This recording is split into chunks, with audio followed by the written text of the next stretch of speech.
10. Se paralizó el planeta, grita América Latina. De la mano del 10, de la mano del 10. Porque aquí somos iguales, no importa tu condición. De la mano del 10. La emoción en un grito de gol. Todo el mundo en una sola voz. Te digo.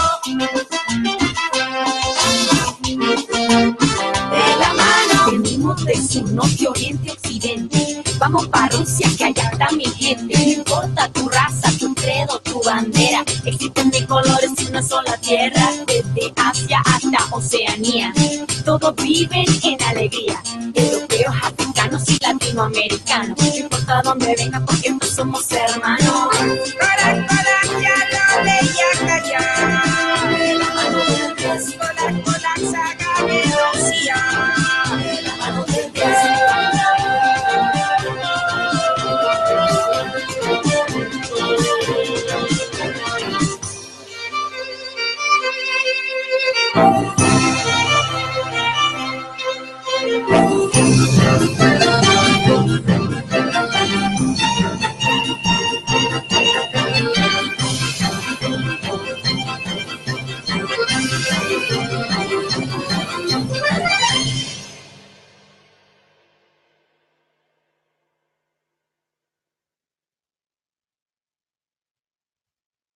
Amigos de Welcome, teleSUR, friends of bienvenidos. teleSUR. Aquí estamos otra vez de We la are once mano again del here in Diez. De La Mano Del Diez. How are you doing, Diego?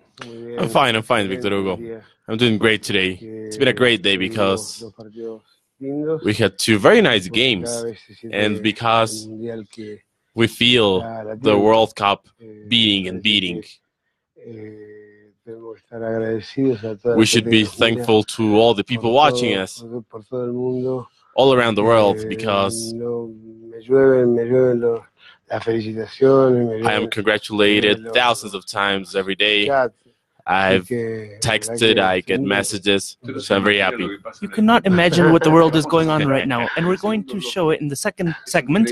That it's unbelievable, Diego. It's very exciting, even for you, and you have already, at this point in your life, known all of the sweet things of recognition. How have you seen Uruguay today? Uruguay played well. It was ordered. They didn't risk anything. Their goal, scored by Suarez, calmed them down. And also, there were some Uruguayan players that were taking care of themselves for the next game. But Godin gets bigger by the game. He played an excellent game, as well as Cavani. Players who are beyond the rest. And Godin and Cavani, they are the two that I think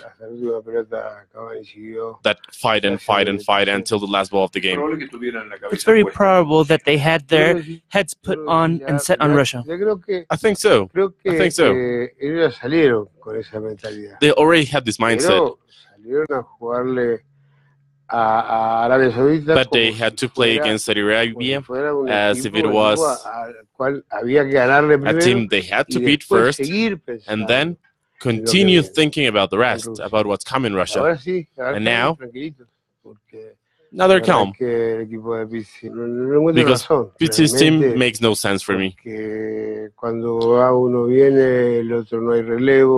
Because they are not good with the backup. They don't pass the ball 3 times in a row, so I'm sad about him because he's a very good lad. But playing like this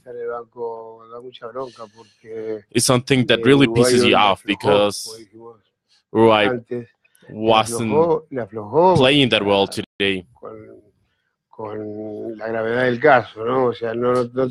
They didn't give as much as an importance they could have. But I think that Arabia will continue suffering for the next game, just like the rest of the Arab teams. And I tell you this because I've lived there for 6 years. They don't play at an international level.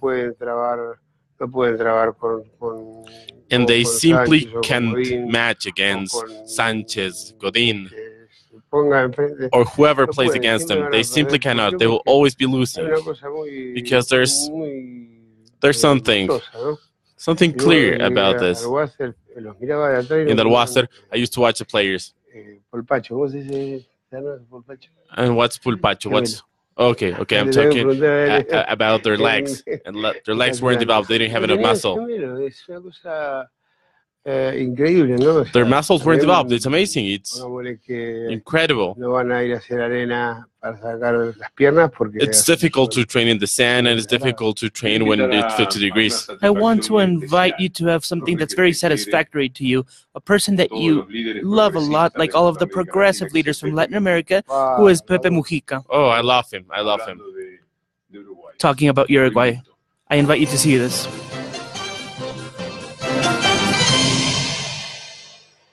I think that Uruguayan football became very popular, terribly popular, starting from the international events during the 1920s that were very difficult to play in, and they really helped to implant football in our veins. And they set the cornerstone, they set the mysticism, the magic that has been passed down between generation and generation, and that you feel in your temperament. And they've called this the charrúa garra, and we are pretty much very melancholic. If we can compare ourselves with the Caribbean people, or with the population in Brazil. Particularly, we show a lot of nostalgia in our being. That's why we have the tango as our culture, because it is full of nostalgia. They are always talking about the past in these songs. And I think that this is an inheritance that is formidable in our migration, and our football allowed us to escape, and it gave us happiness, at least during the weekends, with that panorama that was extremely difficult and sad for us. Diego is a source of gold everywhere, even though he no longer plays football. The Argentinian people love him a lot. And for this reason, he should not be used. He should not be used by anybody. I want to greet you, Diego, and I also want to greet my dear compatriot. He's a fantastic character. One of the very few geniuses we have left. The few geniuses we have left. I love listening to Mujica. He brings me peace, joy, calmness. If you think about this imaginary, in Russia, what can you tell Uruguay? What can you tell to the national team? I see him playing well. And Uruguay is a favorite because Russia has been given a lot of advantages during the World Cup. Russia is playing with 12 players. Apparently, it seems like this. Apparently, there's always someone in red running near the ball, and apparently they are being given a lot of space, and Uruguay will not give them anything. Now the Russians are part of the World Cup, truly. You saw how the people, during their second victory, they raised their spirits. Yes, they're respecting this, I guess. They're expecting to have a good game against Saudi Arabia and a good development of game because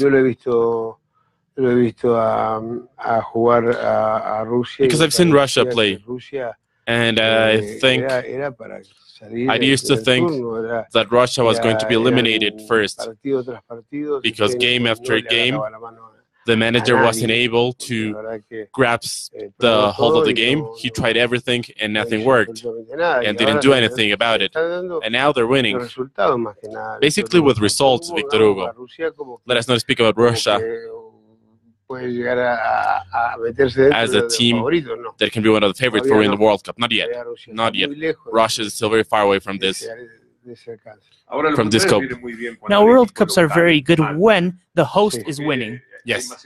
Because there's a lot more enthusiasm, the people have a higher spirits, there's party at night, like we saw the people of Russia make yesterday. Well, of course, and it should be the case because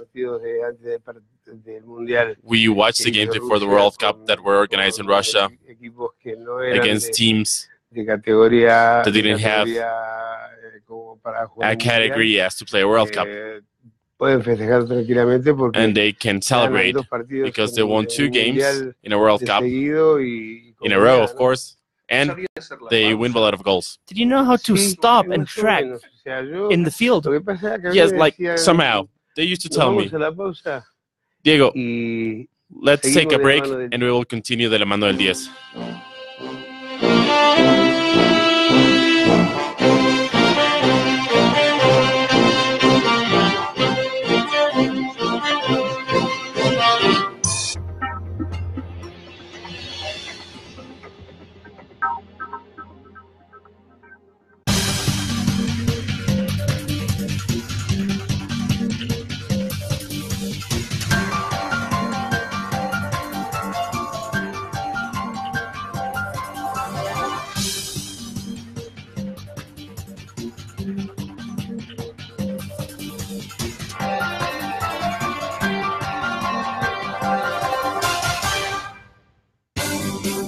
Follow the most important global events through a comprehensive perspective. With a team of journalists in 25 locations around the world.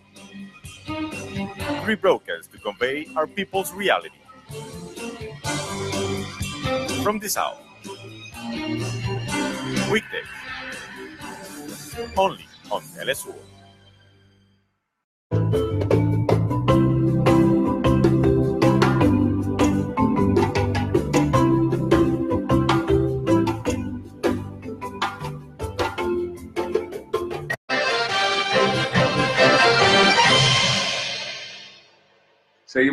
We want to continue in teleSUR, Diego, with a world that does not stop talking about what you're talking about. This is what I told you at the beginning of the show. Everyone is calling me. I try to take some calls. But really, the Mano Del Diez has become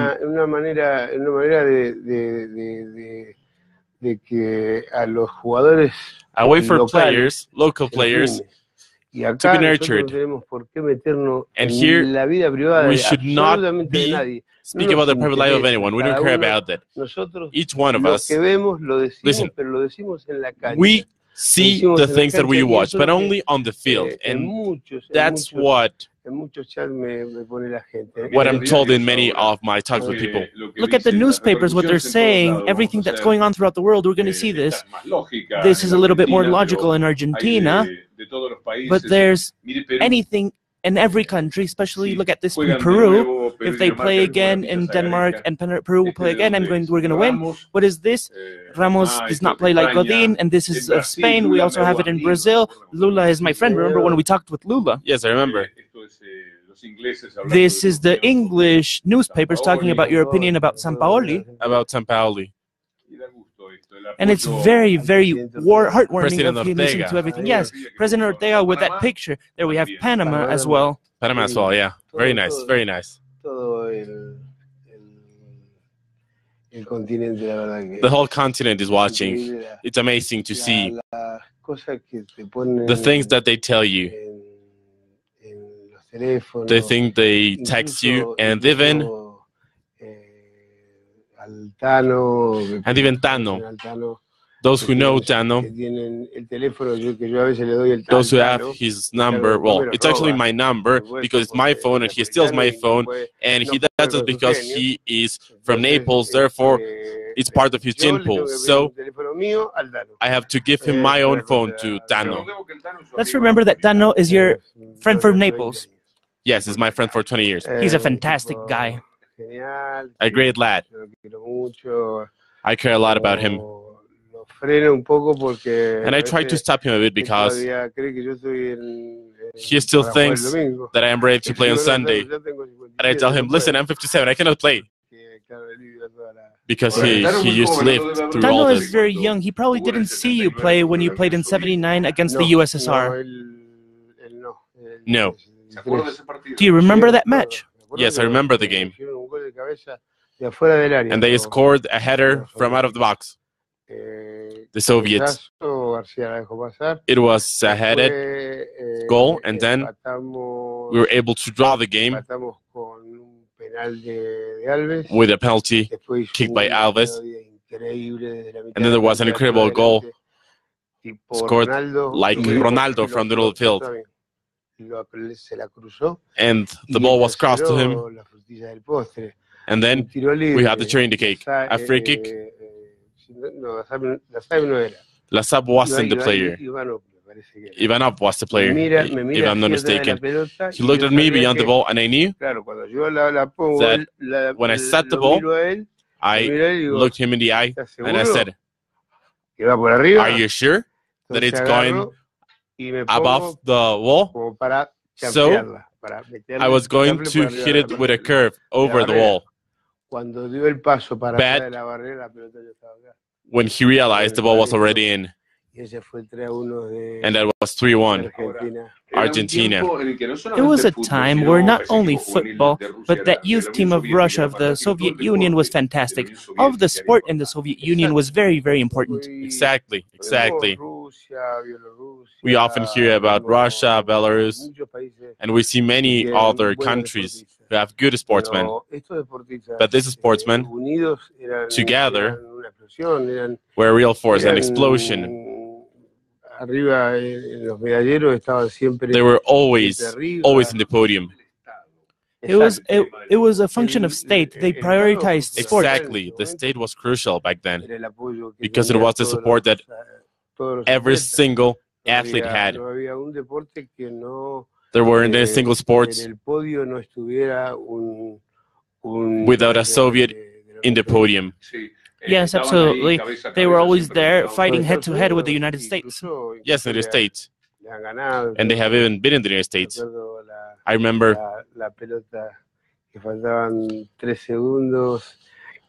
3 seconds were missing in the basketball game, and the Soviet Union players got the ball, and they threw the ball.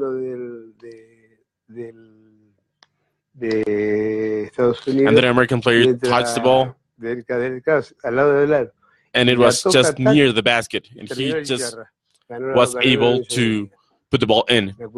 And I remember this as if it was yesterday. And that was very historical. That was something that was fantastic. Yeah, historic moment, because there were only 3 seconds left. 3 seconds left for us is nothing. But when you're playing basketball, 3 seconds can win you a game. Absolutely. We have to go to another commercial break, and then we are going to try to find the friends from teleSUR and going to show them the image with regards to the Soviet Union, if it's okay with you, Diego. Of course. Please invite the people to go to the commercial break. Please, let's take a look at everything that the USSR used to have back then. And I would like to take advantage of this moment to send a kiss to my babu. Hopefully tomorrow you can win, even though from afar. And to Diego Fernando, of course, and all my family and friends.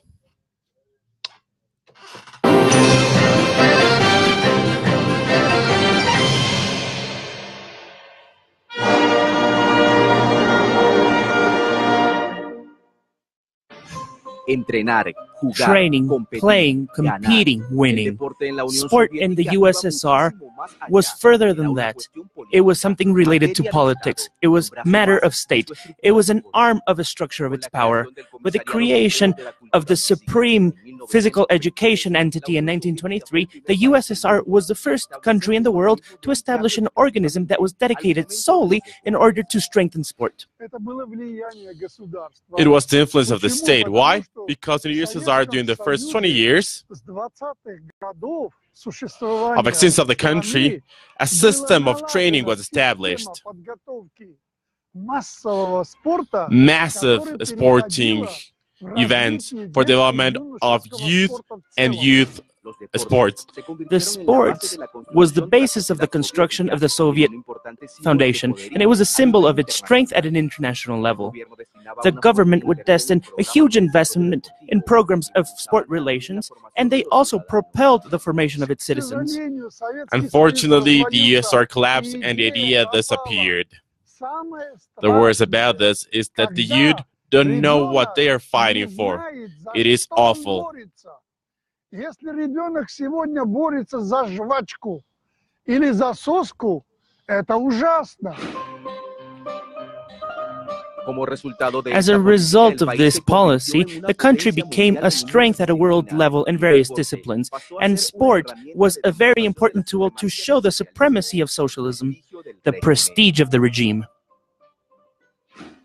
It is interesting because a lot of people say that sports are politics. However, today we see, for example, the Olympics that are a political event. There are sportsmen that are allowed to get in and they're expelled in order so their country to get better results. And these things happen at our time as well. Football, track, swimming, weightlifting, volleyball, basketball are a list about many other sports where the USSR was part of the Olympics. In 1989, when the Berlin Wall fell, close to 94 million people practiced sports in the USSR. It was a structure that was extremely successful, that collapsed with the arrival of capitalism, but nowadays, Russians are working in order to be able to reconstruct the structure.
Friends of teleSUR, once again we are going to the end, seeing how the people from Morocco and the Portuguese walked in. The Portuguese, so calm. And with something that we're not used to. We have gotten used to never being able to walk near someone wearing a different shirt. Here, it's all tranquility, camaraderie. May the best one win. There's not a single fight. I haven't seen any bad events in the streets. And I hope that it continues like this, Victor Hugo, because I know that Russia created a lot of effort to host this World Cup with Infantino. Do you realize how many people received a job for this World Cup? 220,000 people have a job because of this World Cup. Incredible, amazing, that's beautiful. And talking about football, Morocco could have stayed a little bit longer. A little bit longer, like an extra time. An extra time. Because they don't play poorly. Morocco doesn't play bad. Listen, as many of the players I played with used to say, as Bocha, Beto, you're just missing the last pass. And that's what you need to become a goal scorer. That's the last pass, and Morocco doesn't have this last pass. Either they'll build up, it's too long, or it's defensive. Whenever they are in a dangerous area of the field. Player by player, they were exactly the same on the pitch, except for Ronaldo. Well, he's there. He's there, and no one can stop him. And I think that he has the mindset of being the goal scorer, the top scorer of the World Cup, and taking care of himself. And today, he did this. As you said yesterday, he takes things seriously. He's taking this seriously. He's taking this seriously, and be careful with this. Well, tomorrow, there are very serious matches tomorrow, particularly Peru and Argentina. How do you see those two teams? Let's start with Peru. Okay, if we start with Peru, we must say that Peru is facing a quite defined game, and they already know how to play. It's going to be a difficult, a tough match, but still, Gareca's team can become better. But we need to know how the Argentine team will play. And I said this because Sampaoli will not be able to get in Argentina. I was just joking about this because football is not so dramatic, but still, either way, hide his passport. Really, what's really happening, we don't know what we're playing. Victor, we don't know. And this really enrages us because we have good players. Our players, they know what it's like to play as a team. They're smart for understanding the tactics of the manager. However, what tactics are we going to understand? Yes, absolutely. 1, 2, 3, 4, 5, 6, 7, or the one coming from the bank of Sampaoli? We want to see how can they defend with a three-man line in the back instead of a four-man back. They will play with three in the back. I don't know. I really don't know. It could be suicide. Playing with three at the back is very risky. And it's very difficult. It is difficult. And do you have faith in Pavon? Oh, I do have faith in Pavon. There's a lot of hope placed on his shoulders. All of a sudden, he's... Of course. He's the one that needs to solve the game. But first, he needs to be told, listen, Messi and friends, you need to play as you play in Boca. They say that Messi is comfortable with Pavon, that since he cuts behind the line, Messi enjoys that. He likes that idea. Exactly, because only the two of them, the one that cut in, the one cut in to the one hand, to the other hand, and one of them already know what the other one is going to do. So, when Pavon does this, Messi already is on the other place, so he already knows where to be. So when Pavon moves, then what Argentina didn't have in the first game against Iceland was movement with the strikers with Agüero. If he's playing, I do have my doubts whether Higuaín and Pavon are going to play, because during practice, Pavon and Messi have very good understanding, but the one scoring is Higuaín. And I would like to ask God to play Kun because I love him. He is the father of my grandson, my Babu, and I would like to see him play. But we are not the ones to determine this. It's going to be determined by Sampaoli. And what about Croatia? What type of team is Croatia? Croatia is a very solid team. Very solid.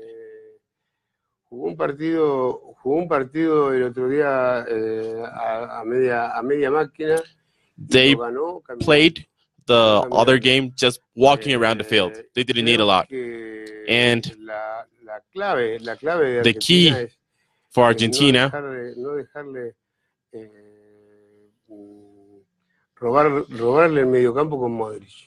would be to use the midfield. The Croatian midfield is very good. It is very, very good.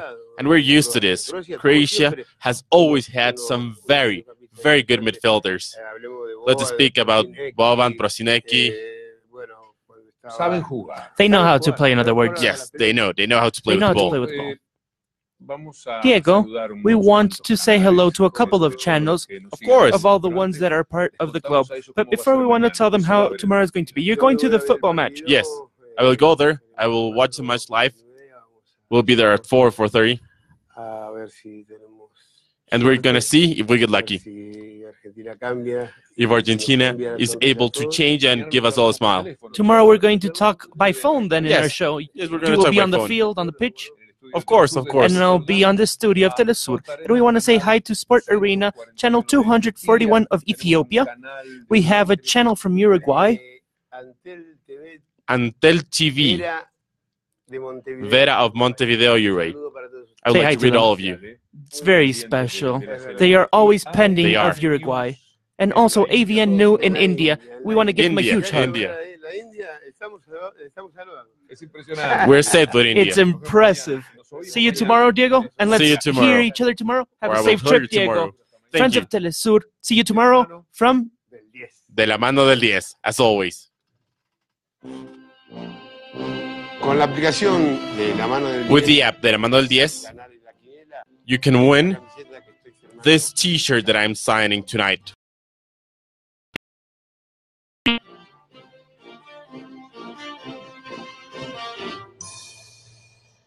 De la mano del 10.